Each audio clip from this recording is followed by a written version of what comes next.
আমি এখন তৈরি করব কাউনের চালের পায়েস। এখানে উপকরণ লাগবে এলাচ, দারচিনি, তেজপাতা, তারপরে সাজানোর জন্য হচ্ছে কিশমিশ, কালো কিশমিশ আর কাঠবাদাম, আর 2 লিটার, আর চিনি দেবো এখানে 250 গ্রাম। 250 গ্রাম চাউল, 250 গ্রাম, এটা ভিজিয়ে রেখেছিলাম। কাউনের চাউলটা ভিজিয়ে রেখেছি 1 ঘন্টা 1.5 ঘন্টার মতন আর কি। হয়ে আসছে। এখন এর মধ্যে যে চালটা দিয়ে দেবো। চালটা দিয়ে দিলাম। এখন চালটা ফুটার অপেক্ষায় থাকবো।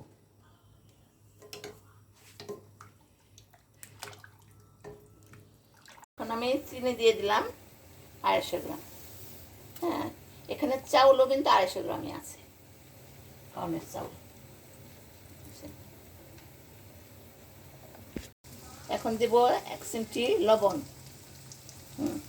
আর তারপরে তেজপাতা,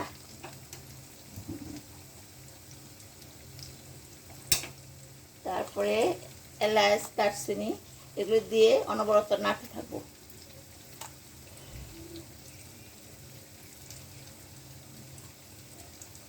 কাউনের চালের পায়েসটা হয়ে গেছে, এরকম থকথকে যেরকম হইলে আপনারা নামাবেন।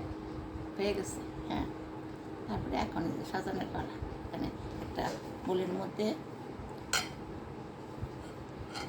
দেব।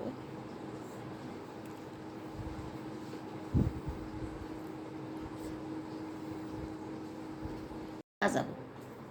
বিসমিল্লাহ।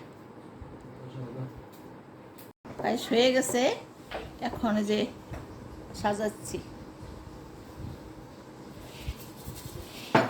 এখন পরিবেশনের পালা।